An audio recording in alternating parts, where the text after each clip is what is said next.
ஒரு ஊரில் ஒரு ராஜா, அவருக்கு ரொம்ப வயசாகிட்டுது. அடுத்தபடியாக ஒரு இளவரசன் பட்டத்துக்கு வரணும். அந்த ராஜாவுக்கு 3 பிள்ளைங்க, 3 பேரும் ஒன்றா பிறந்தவங்க.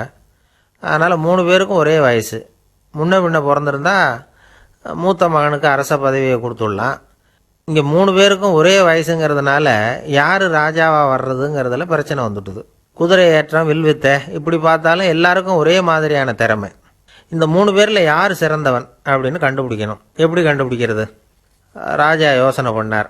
அவரால் ஒரு முடிவுக்கு வர முடியல. அதனால் நேராக காட்டுக்கு போனார். அங்கே ஒரு குரு இருந்தார். அவர்கிட்ட போய் யோசனை கேட்டார். அவர் இதுக்கு ஒரு யோசனையை சொன்னார். அதை கேட்டுக்கிட்டு திரும்பி வந்தார். அதுக்கப்புறம் 3 பிள்ளைங்களையும் கூப்பிட்டார். 3 பேர்கிட்டையும் சம அளவு உள்ள பணத்தை கொடுத்தார். ஒரே அளவு பணம் 3 பேர்ட்டையும் கொடுத்தார், கூட குறைச்ச இல்லாமல். அவங்க 3 பேரும் 3 தனித்தனி மாளிகையில் குடியிருந்தாங்க. அவங்கக்கிட்ட பணத்தை கொடுத்துட்டு சொன்னார், இதை பாருப்பா, உங்கள் 3 பேருக்கும் ஒரே அளவு பணம் தான் கொடுத்துருக்குறேன். நீங்கள் செய்ய வேண்டியது என்னென்னா, இந்த பணத்தை கொண்டு நீங்கள் உங்கள் மாளிகைகளை நிரப்பணும். உங்களுக்கு 7 நாள் அவகாசம். 7 நாளைக்கு அப்புறம் நான் வந்து பார்ப்பேன். மாளிகை முழுவதும் மற்ற 2 பேரை காட்டிலும் யார் ரொம்ப நல்லா நிரப்பி இருக்கிறாங்களோ அந்த புள்ள தான் எனக்கு பின்னாடி அரசனாக வருவான் அப்படின்னார். 3 பேரும் யோசனை பண்ண ஆரம்பிச்சிட்டாங்க. கொடுத்துருக்கிற பணமும் ரொம்ப குறைச்சல், மாளிகையும் ரொம்ப பெருசு, எண்ணத்தை வாங்கி போட்டு நிரப்புறது. முதல்ல இளவரசன் பார்த்தான்.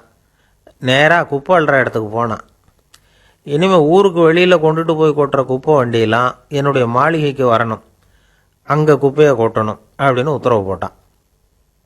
இவ்வளவு குறைச்சலான பணத்தை கொண்டு மாளிகையை நிரப்பணும்னா அதுக்கு இதுதான் வழின்னு முடிவு பண்ணிட்டான். 2வது இளவரசன் பார்த்தான். என்ன பண்ணுறதுன்னு சில பேரை யோசனை கேட்டான். உன்னுடைய சகோதரன் குப்பையால் நிரப்பிட்டான், நீ அது மாதிரி ஏதாவது செய்ய. நம்ம ஊரில் புல்லு தான் ரொம்ப மலிவு, கட்டுக்கட்டாக கொண்டாந்து போட சொல்லு, கொண்டாந்து போட்டுருவாங்க அப்படின்னு ஒருத்தர் யோசனை சொன்னார். அது மாதிரியே செஞ்சான். பாதி அளவு நிரப்புனா பணம் தீர்ந்து போச்சு. இதுக்குள்ளே 7 நாள் முடிஞ்சிட்டுது. ராஜாவும் குருவும் ஒவ்வொரு மாளிகையாக பார்த்துக்கிட்டே வராங்க. முதல் மாளிகையை நெருங்கவே முடியல, அவ்வளவு துர்நாற்றம். 2வது மாளிகை அழுகி போன புல், அதுவும் பாதி அளவு தான் நிரம்பி இருந்தது. 3வது மாளிகைக்கு போனாங்க. அங்கே போய் பார்த்தா உள்ளே எதுவுமே இல்லை. ஏற்கனவே அங்கே இருந்த 1-2 பொருள்களையும் எடுத்து அப்புறப்படுத்தி வச்சுருக்கிறாங்க. வீடு பூரா காலி. நீ என்ன செஞ்சுருக்கிற அப்படின்னு கேட்டார் ராஜா. பாருங்க, அது நிரம்பி இருக்குது அப்படின்னு நான் புள்ள. ராஜாவுக்கு புரியல, கோபம் வந்துட்டுது. எல்லாத்தையும் காலி பண்ணிவிட்டு நிரம்பி இருக்குதுங்கிறான். குரு சொன்னார், கோபப்படாத, வீடு நிரம்பி இருக்கு, உனக்கு பழக்கமில்லாத உன்னால் அது நிரம்பி இருக்குது. உன்னுடைய பிள்ளை என்ன பண்ணியிருக்கிறான் பார், அகல் விளக்குகளை வாங்கி தீபம் ஏற்றி வச்சிருக்கிறான். மாளிகை பூரா இப்போ ஒளியால் நிறைஞ்சிருக்குது அப்படின்னார். மன்னர் மனசு வெளிச்சமாச்சு.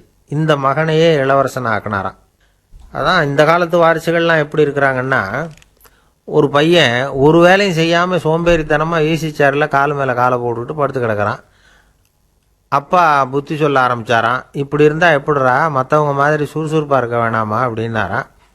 மற்றவங்க எப்படி இருக்கிறாங்கன்னு கேட்டிருக்கான் பையன். வேலைக்கு போகிறாங்க, உழைக்கிறாங்க அப்படின்னு இருக்கான். உழைச்சா என்ன கிடைக்கும் அப்படின்னு இவன் கேட்டிருக்கான். பணம் கிடைக்கும்னாரான் அப்பா. பணம் கிடைச்சா என்ன பண்ணலாம் அப்படின்னானா, வீடு கட்டலாம். வீடு கட்டினா என்ன பண்ணலாம், சோஃபா, ஈசி சேர் இதெல்லாம் வாங்கி போடலாம். வாங்கி போட்டால் அது மேலே கால் போட்டுக்கிட்டு சுகமாக உட்காந்துருக்கலாம் அப்படின்னு இருக்கார்.